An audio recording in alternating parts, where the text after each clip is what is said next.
আহত হয়েছেন বহু মানুষ। স্বরাষ্ট্রমন্ত্রী রণদীপ পাল তার নিজের এলাকার এই দুর্ঘটনাস্থল পরিদর্শনে এই মুহূর্তে সেখানে এসেছেন। আমরা এখন আপনাদের সরাসরি নিয়ে যাব সুভাষনগর বস্তিতে। সেখানে রয়েছেন আমাদের রিপোর্টার চৈতালি রায়।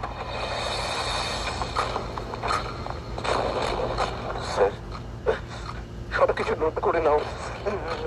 আগুনে পুড়ে গিয়ে এদের যা ক্ষতি হয়েছে সব পূরণ করে দেবো আমি। Yes sir. Mister home minister, সবার ধারণা এই বস্তিতে আগুনটা লাগানো হয়েছে, আর এই কাজটা করেছে আপনারই পরিচিত একজন প্রমোটার। এটা আপনিও ভালোভাবে জানেন। এই ক্যামেরাটা আমার সোজাসুজি রাখো। সোজা কর, সোজা সোজা। আমি শুধু এটুকু জানি, এই বিপদের দিনে আমাকে তোমাদের পাশে দাঁড়াতে হবে। বস্তি গেছে তো কি হয়েছে, আমি তো আছি। আমি আজই মুখ্যমন্ত্রীর সঙ্গে কথা বলবো। মাত্র কয়েকটা দিন আমার সময় দাও। এখানে আমি তোমাদের রাখবো না। আমি একটা ভালো জায়গা দেখে সবার মাথার উপর পাকা ছাদ তৈরি করে দেব। এটাই আমার এলাকার মা ভাই বোনের কাছে প্রতিশ্রুতি।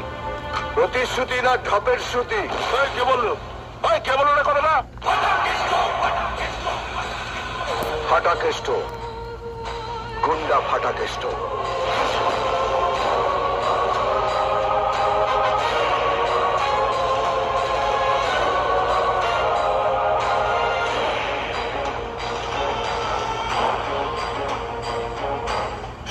বছর ধরে অনেক বাতেলা দিয়েছেন, আর দেবেন না। আগুন থেকে বেঁচেছে, এবার বদ হজমে মরবে। তোমার যদি আমায় কিছু বলার থাকে তাহলে আলাদা বলো। আমি জানি আপনি একটু আড়ালে আবডালে কথা বলতে ভালোবাসেন, কিন্তু এখন থেকে যা কথা হবে সবার সামনে হবে। যাও, একটা সত্যি কথা, যেটা আপনি বগলের তলায় লুকিয়ে রেখেছেন, এবার বগলটা তুলে দেখিয়ে দিন। আপনার বুগনিতে বিশ্বাস করে এরা যদি এখান থেকে চলে যায়, তাহলে আপনি এই জায়গাটা প্রমোটারের হাতে তুলে দেবেন। এটা তোমার মন গড়া কথা। এটাই আপনার বগলের তলায় লুকিয়ে রাখা সত্যি কথা। যে এত বছর ধরে এদের ভোটগুলো নিয়ে আপনার পকেট ভরিয়েছে, যাদের জন্য সালা আপনি রিক্সা থেকে লাল বাতিওয়ালা গাড়ি চড়ছেন, আর আজ আপনি ওদেরই উচ্ছেদ করার জন্য ওদেরই বস্তুতে আগুন লাগাচ্ছেন। 6 জন মারা গেছে, অনেকজন আহত, তার মধ্যে আমার ছেলেটাও আছে। আর এর সব কিছুর জন্য দায়ী কোনো প্রমাণ আছে?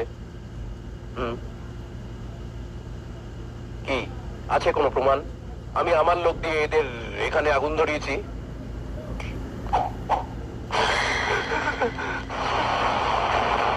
স্যার, স্যার, এরা আমাকে খুব মেরেছে স্যার।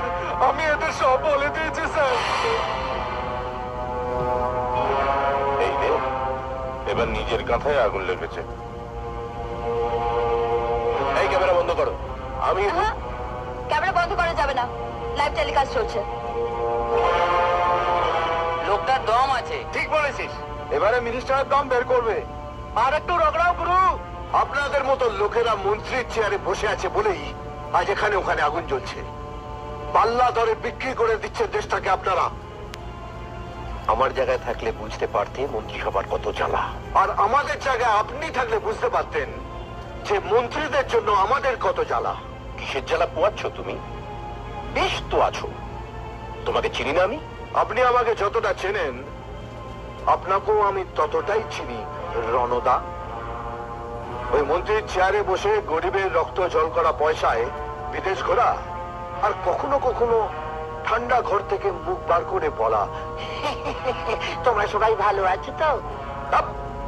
এসব যে কেউ করতে পারে। বস না, বস, বসে দেখা কি করতে পারিস। মন্ত্রিত্বটা গুন্ডামি রাখলা নয় যে 2-4টে পেটো মারলে কি 5-10টা লাশ ফেললে অমনি সব সমস্যার সমাধান হয়ে গেল। ক্যামেরা চলছে তো, তাই বড় বড় বাতেলা বেরোচ্ছে। 7 দিনের জন্য চেয়ারটা ছেড়ে দিচ্ছি, বসে দেখা কি করতে পারিস। ওটা আমার কাজ নয়, আপনার কাজ। আর এই কাজটা করার জন্যই আমরা আপনাকে ভোট দিই।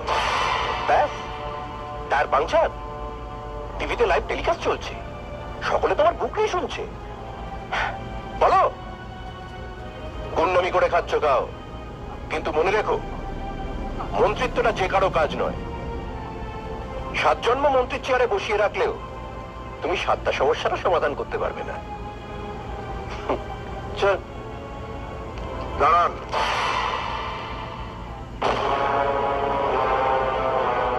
সাত জন্মে নয়, এই জন্মে মরার আগে আপনার কাছ থেকে 7টা দিন নিচ্ছি। এই 7টা দিন আপনার চেয়ারে বসে দেখতে চাই সমস্যার সমাধান হয় কিনা। দিন আমাকে। খেয়েছে, এতক্ষণ তো কাছা ধরে টানছিল, এবার দেখছি চেয়ার ধরে টানছে। চলুন দাদা, আমাদের দেরি হয়ে যাচ্ছে। ওর একটা পাছায় দে।